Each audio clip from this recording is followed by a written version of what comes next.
Hey everybody. So I've been thinking about some of the things that I was talking about yesterday with this divine right of a leader, divine right of kings, and this discussion we're still hearing about what is our economy worth, and and how important is it to get things opened up, even if it puts people at risk. And and I was thinking that in a way, the reason that stakes are so high on this is because when the economy fails, it's very hard to be seen as a legitimate leader in terms of religion or ideology. And again, I think of Egypt, always do, always will. If an Egyptian king wanted to show his power to connect with the gods, he would have perfect Nile inundation numbers. And let me explain what I mean by that.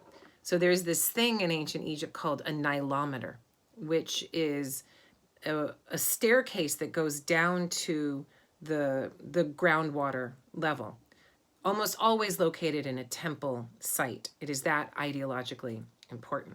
And the priests would go down these steps and they would make a mark on the wall of sandstone or limestone, usually made of sandstone, and put an inscription there saying the year of the king and the level. It's there in actual physical presence, right? What the level is.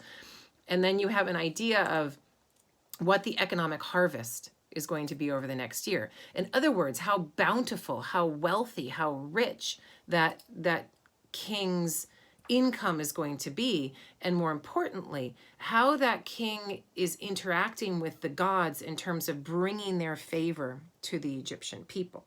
So it's an amazing thing that they had these Nilometers at all, that the economy and the harvest were so connected with these temple spaces, or maybe it's not.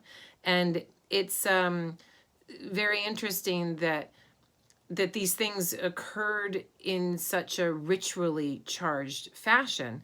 And then, of course, the conclusion of all of this is that the kings who had good Nile numbers did it better, did all of it better, were better chief priests in the temple, did the rituals better, were good kings, good leaders in the eyes of the gods, not bad leaders. And that is why I think there is so much consternation in the media in the United States, in other places around the world, China too, about this balance between economy, economic wealth on the one hand, and people's lives on the other.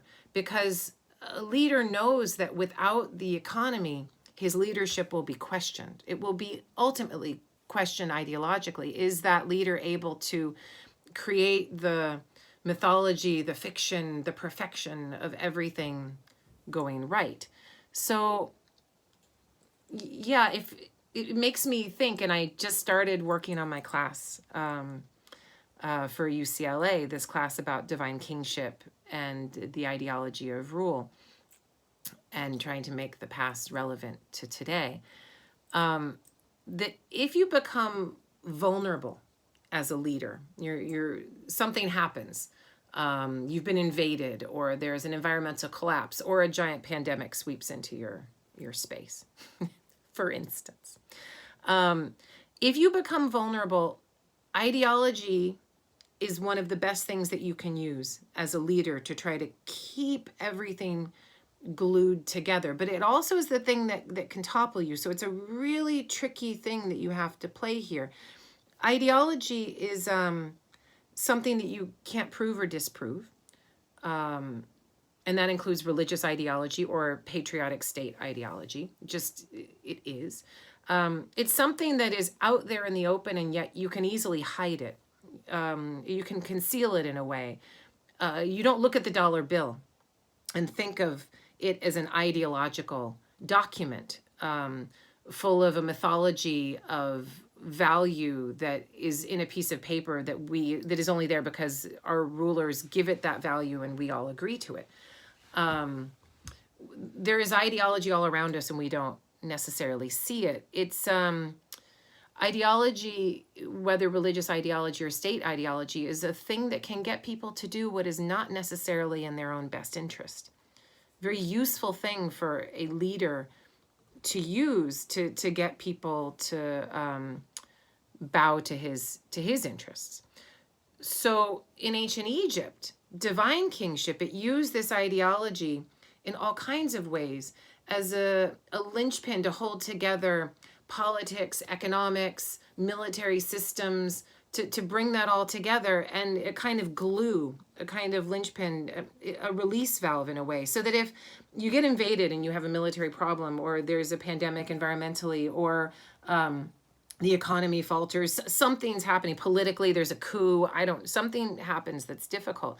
The ideology can be the thing that helps people get through from one step to the next, helps people have continuity, helps a state understand what it is, or a city to fight. You know, like New York is going through such trouble right now, and you see Governor Cuomo up there saying, you know, New Yorkers have done this before, New Yorkers are going to get through. And there's an ideology of the strength of New York, hardened by 9/11, but pre-existing 9/11 and the fall of the Twin Towers. So this ideology is something that helps us get through as a people, but when used by a leader, can often be used as a means of cheating the balance sheet, of creating a situation that isn't necessarily there.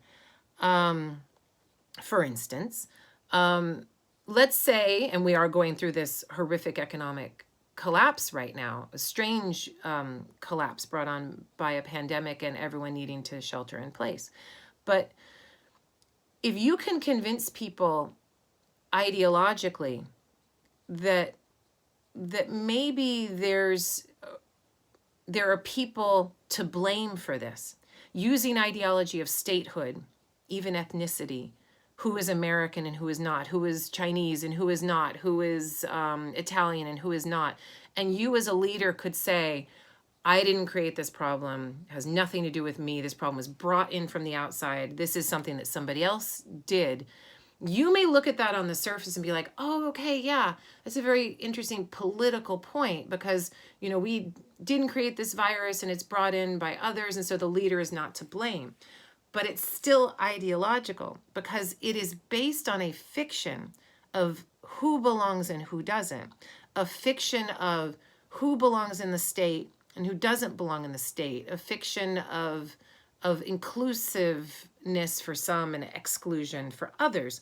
So by naming the pandemic or the virus a certain thing, and I was just reading a very interesting article about the flu of 1918, called, as many of you may know, the Spanish flu. Interesting. It's like we have been here before, right? That it has to come from someplace else. So then the leader who's dealing with all of the fallout from this can say, hey, you know, it came from someplace else. This is not my problem. It's not my thing.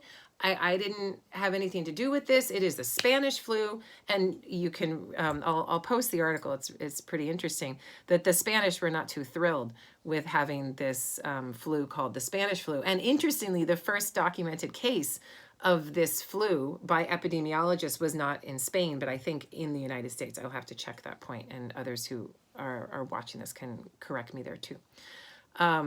So, you know, these ideas of marking particular people as belonging to your group or not, this is also a very clever ideological tool. So as I focus on ideology, optics, propaganda in my class about ancient Egypt and the divine right of kings and what a good leader is supposed to have at his disposal, I want all of you to look in your modern world around you, whatever state you're in, wherever you find yourself.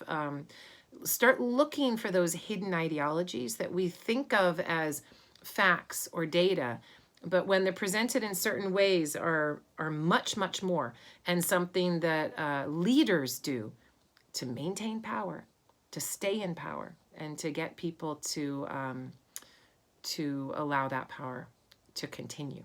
So interesting stuff, interesting questions. Let me know what you're thinking about it all, and I'll post this on the various social medias. Thank you guys. Take care.